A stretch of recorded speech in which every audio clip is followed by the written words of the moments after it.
Fala, meu querido aluno, fala, minha querida aluna, seja bem-vindo ao nosso canal do YouTube. Se você ainda não se inscreveu no canal, se inscreva aqui no canal, aperta o sininho para receber as notificações. Sempre que aparecer um vídeo novo do Prof. Dani Marques, vai, ó, opa, aparecer na tela do seu celular, enfim, né? Aliás, olha, vai, que cabelo, vamos cortar esse cabelo, hashtag corta o cabelo, Dani. Olha aqui, ó.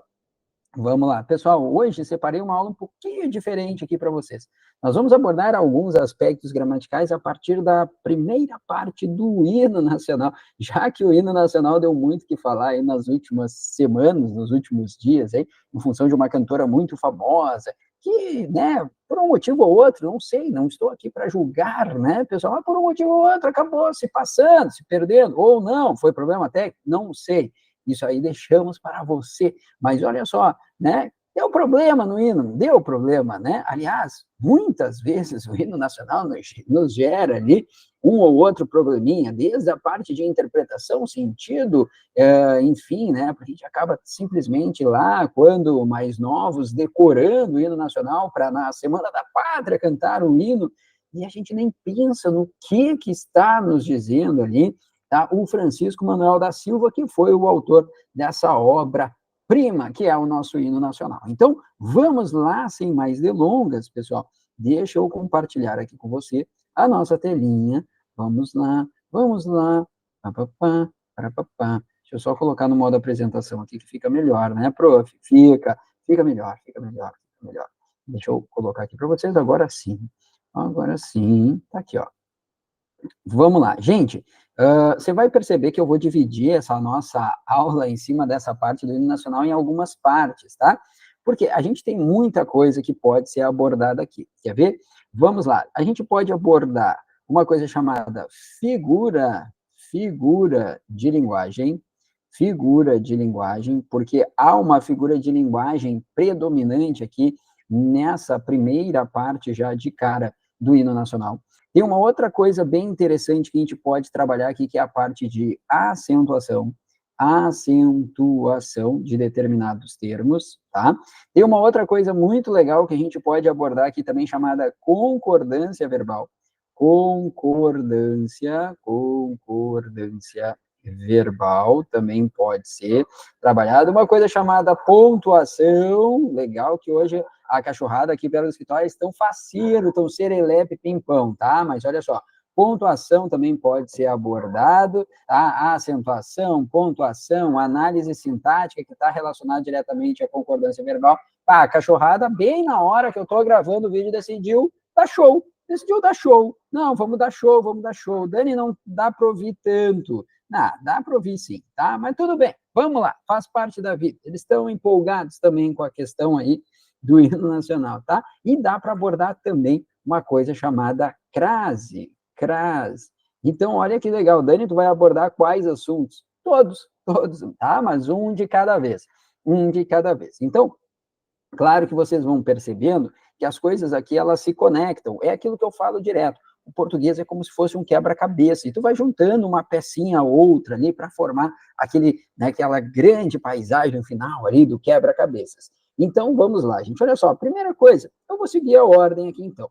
Vamos trabalhar com figura de linguagem. Só que você vai perceber que, ao mesmo tempo que eu vou estar trabalhando essa figura de linguagem, eu vou trabalhar também um pouquinho de análise sintática. Por quê? Para te mostrar qual é a figura de linguagem que a gente tem. Olha que interessante, pessoal. Tá? Então, na verdade, eu vou ter que matar duas coisas aqui nesse vídeo, tá? Que é figura de linguagem e concordância verbal. Concordância verbal, Dani? Sim. Sabe por quê? Olha só. Se eu te perguntasse assim, ó, descobre para mim, principalmente aqui, ó, nessa primeira parte destacada, tá? Onde está o sujeito do nosso verbo? Bom, percebam que a gente começa pelo verbo, que é o verbo ouvir na forma ouviram. Aliás, aqui já vem a perguntinha, né? Por que será que o verbo está no plural? Estaria ele concordando com um povo heróico e brado retumbante? Estaria ele concordando com o Ipiranga? Na verdade, não, né, pessoal? O que acontece? Olha só, se o verbo está no plural, a gente lembra que a primeira regra de concordância verbal diz que o verbo concordará com uma coisa chamada núcleo do sujeito. Núcleo do sujeito. O verbo concordará com o núcleo do sujeito. Não é verbo concorda com o sujeito, é verbo concorda com o núcleo do sujeito. E a gente aprende, né, por muito tempo lá no ensino fundamental e no ensino médio também, na identificação do sujeito, a fazer uma perguntinha para o verbo, que é quem é que é mais verbo, quem é que é mais verbo. Então, se eu perguntasse para vocês, quem é que ouviu? E aí vem a grande pergunta, quem é que ouviu? A resposta, pessoal, é as margens, olha que legal, as margens plácidas do Ipiranga. Olha só, as margens plácidas do Ipiranga. As margens plácidas do Ipiranga ouviram. Olha só que fantástico, pessoal. O nosso sujeito seria as margens plácidas do Ipiranga. As margens plácidas do Ipiranga, nosso sujeito, que teria como núcleo a palavra margem. Porque a gente lembra que o núcleo do sujeito é um substantivo ou um termo substantivado. Não, nunca, jamais introduzido por uma preposição. Então, olha que interessante, o núcleo do meu sujeito seria margens. E como eu tenho um núcleo no plural, o verbo fica no plural, indiferente de sua posição na estrutura frasal. Ele pode estar no início, ele pode estar no meio, pode estar no final, tanto faz, antes do sujeito, depois do sujeito. Pessoal, o verbo concorda com o núcleo do sujeito. Então, se a gente colocasse isso aqui numa ordem direta, seria assim, ó, as margens plácidas do Ipiranga ouviram. Mas quem ouve, ouve alguma coisa. Olha que legal, olha que legal, olha aqui. Vamos lá, vamos trocar de cor. Dani, tu te emociona com isso? É óbvio que eu me emociono. Olha aqui, ó. Então, quem ouve, ouve alguma coisa. Então, o que as margens plácidas do Ipiranga ouviram, pessoal? Ouviram isso aqui, ó. Ouviram o brado retumbante. O brado retumbante é um complemento do verbo ouvir, não introduzido por preposição. A isso aqui nós damos o nome de objeto direto. Então, as margens plácidas do Ipiranga ouviram. Ouviram o quê? O brado retumbante. Dani, para só um pouquinho, tem um problema aqui. Qual é o problema? Eu não sei o que é brado e eu não sei o que é retumbante. Não tem problema, acontece. Brado, pessoal, é um grito. Ah! Né? E retumbante é algo marcante, forte. Então, isso aqui ele está remetendo lá a 1822, ao grito da independência, né? Dom Pedro II, às margens do rio Ipiranga, chega lá, independência ou morte! Ou seja, ele grita. Então, as margens plácidas do Ipiranga ouviram um grito marcante, o brado retumbante. De quem?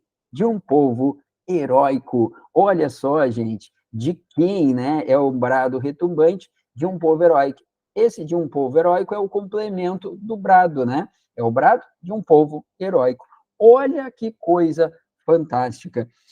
Percebam, gente, tudo isso aqui é análise sintática. Então, percebam que eu só sei a concordância verbal adequada. Olha aqui que legal. Eu só sei a concordância verbal adequada. Cadê o meu mouse? Que eu perdi o meu mouse. Tá aqui. Vamos lá. Opa, tá, agora achei. Tá aqui, ó. Eu só sei a concordância verbal adequada porque eu sei análise sintática, porque eu sei identificar o meu sujeito, e eu sei, a partir da identificação do meu sujeito, identificar o núcleo do meu sujeito. E aí eu lembro que o verbo concordará com o núcleo do sujeito. Ah, Dani, mas lá na concordância verbal nós estudamos 500 exceções, particularidades. Sim, verdade, nós temos isso, tá? Mas aqui é regra geral. O verbo concorda com o núcleo do sujeito. Legal, né? Bom, aí eu falei que eu ia matar duas questões, concordância verbal e também a parte de figuras de linguagem. Nós temos aqui uma figura de linguagem, pessoal. Qual é a figura de linguagem que nós temos aqui? Lembra que nós temos o seguinte, o que acontece? A ordem, o padrão frasal da língua portuguesa mais comum é sujeito, verbo e complementos. Poderia ser sujeito, um verbo de ligação e um predicativo, podia ser sujeito, verbo intransitivo e, de repente, um adjunto adverbial, ou só sujeito e verbo intransitivo e mais nada, mas, enfim, a estrutura frasal mais conhecida é sujeito, verbo e complementos, sujeito, verbo e objetos. Aqui, você percebeu que ele faz uma inversão sintática, ele começa pelo verbo, ele quebra o teu sujeito ali, né, coloca primeira parte, né, uma partezinha que vem junto ao sujeito, mas que não é o núcleo do sujeito, enfim, ou seja, ele faz inversões sintáticas. Qual é o nome dessa figura de linguagem? Vamos lá. Letra A, eufemismo. Letra B, hipérbole. Letra C, hipérbato. Letra D, vou colocar até D, porque senão eu me perco depois, esqueço as que eu trouxe aqui para vocês, tá? Vamos lá, então, letra A, eufemismo. Letra B, hipérbato. Letra C, o que eu coloquei na letra C, produção? Não lembro já, tá? Metáfora, enfim, né? E letra D, metonímia, tá? Vamos lá. Vamos lá, vamos lá, vamos lá. Qual é a alternativa correta? Tic-tac, tic-tac, tic-tac. É o chamado hipérbato, pessoal. O que é um hipérbato? É justamente isso aqui. Lembre-se disso. Um hipérbato é quando eu faço, eu não, né? Quem tem licença poética, quem pode, eu, mero mortal, jamais poderia fazer uma coisa dessas, né? Tá, mas Francisco Manuel da Silva, sim, né, pessoal? Francisco Manuel da Silva pode, ele tinha licença poética, né, pessoal?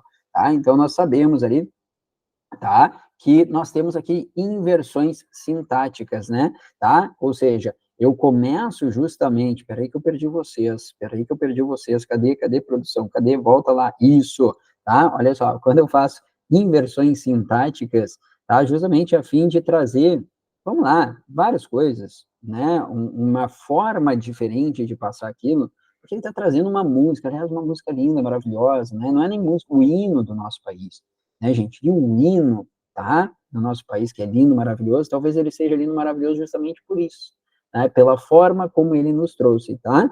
Então, perceba, aqui nós temos um hipérbato, questão muito legal e muito interessante que poderia aparecer na sua prova, tá bom? Em outros momentos aqui eu trarei para vocês mais partezinhas aqui falando do nosso hino nacional, estudando um pouco de língua portuguesa, uma parte aí não só de, né, sintaxe, mas também uma parte de semântica, porque nós vimos o sentido de brado e retumbante, trazendo isso aqui para vocês aí, para que vocês possam desossar nas provas depois, tá bom? Um grande abraço, bons estudos, se curtiu, pô, dá um joinha, tá, joinha não custa nada, dá um joinha, compartilha com os teus amigos, não esquece de se inscrever no canal e nos vemos no próximo vídeo. Grande abraço, até lá, fica com Deus.